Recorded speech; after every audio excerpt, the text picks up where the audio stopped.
आप सभी का मेरे YouTube चैनल पूजा स्टोरी कॉर्नर में स्वागत है।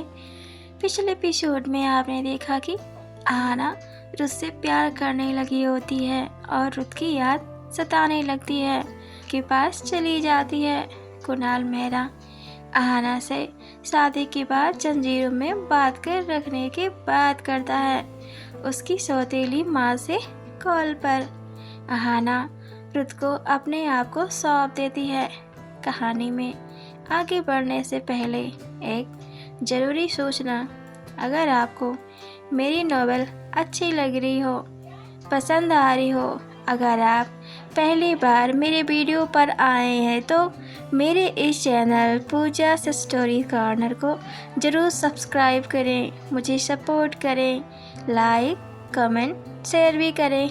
इससे मुझे मोटिवेशन मिलती है और भी कहानी और नॉवेल्स लिखने के लिए। अगर आज ये नॉवेल आप देख रहे हैं तो आपको हो सकता है समझ ना आए।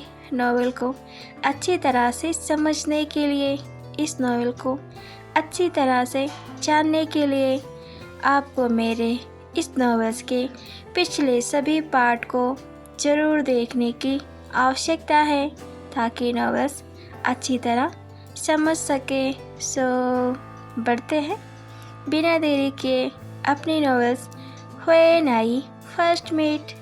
तो नॉवेल्स में आगे सुनते हैं। आहाना के सारे कपड़े झाड़ियों से फट गए थे। बची हुई कसर रुत ने कर दी थी।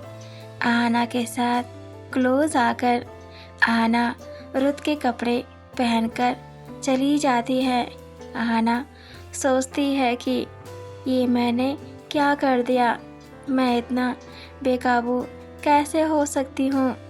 आहाना अपनी नम आँखों को लेकर विला से बाहर निकल जाती है और माखनलाल उसे घर छोड़ने की बात करती है, तो माखनलाल उसे लेकर उसके गांव निकल जाता है, क्योंकि आहाना ठीक से बोल भी नहीं पा रही होती है, ना ही चल पा रही होती है। उसे खुद पर गुस्सा आ रहा होता है। रास्ते में माखनलाल आहाना से पूछ लेता है, रुत सर की आप क्या लगती हैं। आहाना कुछ भी बोल नहीं पाती है। माखनलाल बोलता है, ठीक है, आप नहीं बताना चाहती तो मत बताओ, बट रुत सर एक बार नशे में बिला आए थे और नशे में बस आपको ही याद कर रहे थे। आप दोनों के बीच क्या उस समय कुछ हुआ था। आहाना सोचने लगती है, मिस्टर खड़ूस नशे में मेरा नाम ले रहे थे, बट उनको तो मैंने बताया भी नहीं था उस समय कि मेरा नाम क्या है। आहाना माखनलाल से बोलती है, मुझे याद नहीं है। माखनलाल बोलता है, ठीक है मैडम, रुत से बहुत अच्छे इंसान हैं। वो भले ही एक गैंगस्टर हैं, पर उनके दिल बहुत बड़ा है। बिना गलती किए वो किसी को नुकसान नहीं पहुंचाते हैं। आहाना चौंक जाती है जब उसे पता चलता है कि जिसके साथ वो अपना सब कुछ सौंप दी वो एक गैंगस्टर है। तो आहाना को सोच के चक्कर आने लगता है। माखनलाल से बोलती है, मुझे चक्कर आ रहा है, प्लीज़ स्कूटी रोकें। माखनलाल को कुछ भी समझ में नहीं आता है कि आखिर में क्या हुआ। आहाना को पता भी नहीं है कि रुत एक गैंगस्टर है। माखनलाल ने उसे ये बताकर गलती कर दी। माखनलाल से आहाना बोलती है, मेरा गांव करीब ही है, आप चाहिए मैं चली जाऊंगी। माखनलाल उसे बीच रास्ते में छोड़ के चला जाता है। आहाना अचेत होकर नीचे बैठ जाती है और सड़क पर ज़ोर ज़ोर से हाथ से मारती है और बोलती है, तो उससे कैसे प्यार कर सकती है। नहीं बोलकर अपना सिर सड़क पर टिका देती है। आहाना का दिल टूट गया होता है जब उसे पता चलता है कि रुत एक गैंगस्टर है। आहाना कभी भी किसी का दिल नहीं दुखाती है, वहीं रुथ ना जाने कितने बेकसूर लोगों को जान से मार दिया होगा। रुथ से अपनी पहली मुलाकात याद करने लगती है, जब रुथ ने उसे बचाया था। उसने रुथ के सिर में अपना सिर जोर से मारा था।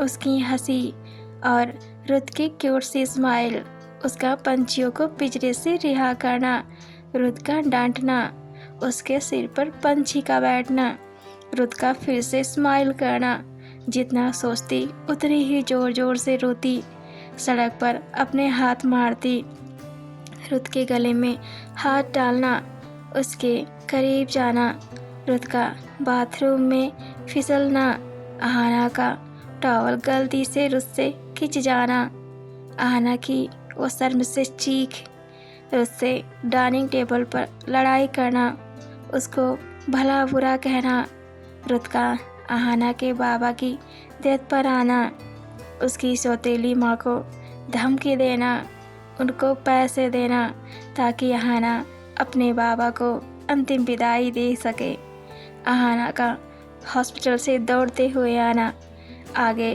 पीछे ना देखना, किसी के बारे में ना जानना, रिया को बताते हुए मरना कि रुथ को कब्र में दफन कर दिया है बड़े भाई ने, आहाना का रुथ की कब्र को अपने हाथों से पागलों की तरह मिट्टी हटाना, माखन लाल का गोली चलाना, रुथ को बचाना, उनको सांसें देना, रुथ के लिए टोनी की कार के पीछे दौड़ना, मरते मरते बचना, माखन लाल का उसे बचाना, माखन लाल का उसे बिला ले जाना, रुथ को किस करना, नर्स का बैंडेज लगाना, उसका सवाल करना, रुथ का बोलना कि तुम मुझसे प्यार करती हो इसलिए मुझे जंगल में किस कर रही थी, आहाना का रुथ को छोड़ के जाना, फिर उसके लिए उसके दर्द को याद करके उसके पास लौट के आना,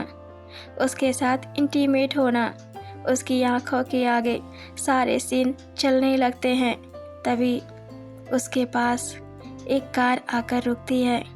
वो कुणाल मेहरा होता है। उसे अपनी कार में बैठाता है और उसे लेकर चला जाता है।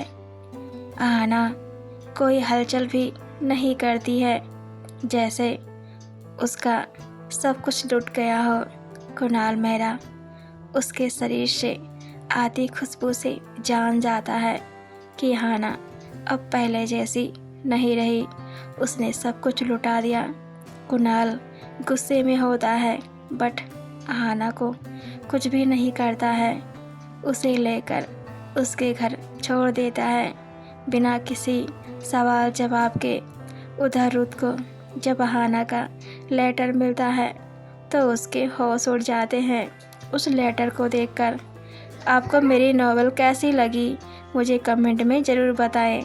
आगे नॉवेल में हम देखेंगे कि क्या आहाना और रुथ एक हो पाएंगे, टोनी काका का क्या होगा, कुणाल से आहाना की शादी होगी या नहीं, क्या बड़ा भाई जान पाएगा कि रुथ उसका ही बेटा है।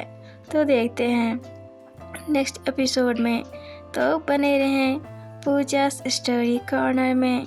Thanks for watching and keep supporting.